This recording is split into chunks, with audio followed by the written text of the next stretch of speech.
It's a very good question. Why do we keep repeating same patterns and how to break free? Let me begin by first examining with you the nature of patterns. There are different types of patterns in our life. There are habits that we have developed over a period of time. Those are basically actions that we repeat consciously or unconsciously. Many of them come from a survival behavior. That means we take this action not to feel vulnerable or threatened. Let me give an example. Some people say something and then they laugh, whether it is funny or not. Or some people will say something, they'll ask, you know what I mean? You know what I mean? These are examples of patterns that come from deep down survival behavior of non acceptance, not being able to be emotionally vulnerable, and always being on guard of not being liked or accepted or welcomed. So these patterns originate from an underlying need for survivalist behavior. They are not always conscious choices we make, they just become a part of our personality. Then there are other patterns that are really emerging from the karmic lessons we need to learn. You can see them in the type of relationships you have, in the type of business deals you make. So we know exactly what is not good for us sometimes or what happened previously and but we have not learned the lesson. So that pattern repeats itself. Let me give you an example. So sometimes you will end up meeting a needy partner and you get very exhausted in the process of mothering or fathering them and protecting them. And eventually you're very, very tired and exhausted. And then eventually you break up.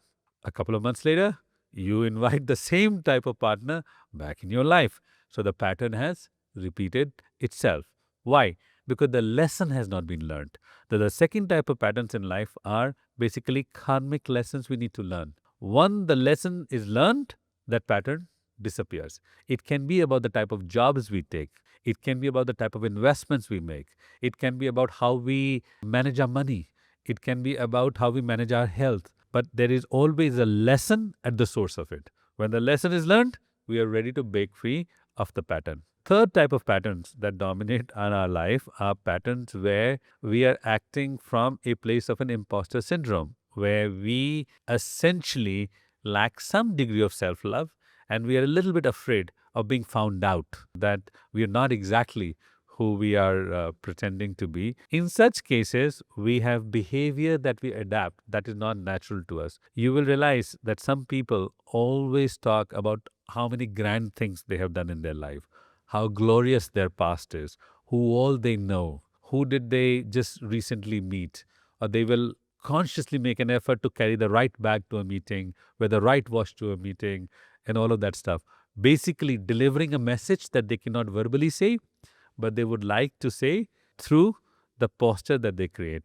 These patterns essentially come from where you believe that innately if people saw your true self, there will be a little bit less acceptance and love. There's less degree of self-esteem, there's less degree of self-love. So these are the three predominant patterns, habits that come from survivalist behavior, repeated choices we make that come from the karmic lessons we need to learn, and the imposter behavior empowered patterns. Now, how do we break free from all of them? If we can cultivate that inner sense of safety in our heart, I am home, I am safe, I am enough, then everything that you are not will fall away. You are not your habits, you have habits. And if they are obsolete, they will fall away.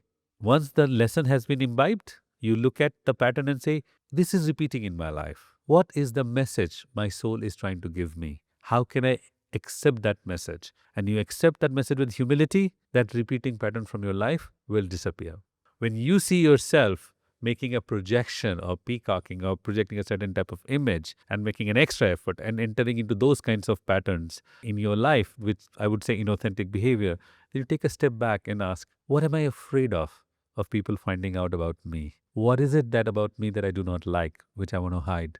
And you turn some self-love inwards to bring in that acceptance and to know I am not perfect, but I am wholesome and I love myself the way I am and the way I am not, and I'm open to growing.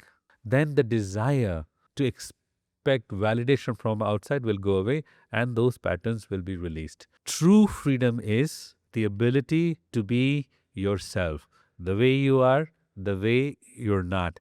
the most authentic self expression. That is true freedom. When you're not afraid of judgment, you're not afraid of evaluation, you're not trying to fit in with others, you're not trying to put up a show that others accept you, you're not trying to play a role. Rather, you are feeling comfortable in your skin, you're just being who you are. There is a type of ease and grace and flow in it, which, by the way, is very attractive. People appreciate that. There's like a childlike innocence and purity in that. So I would invite you to consider this journey.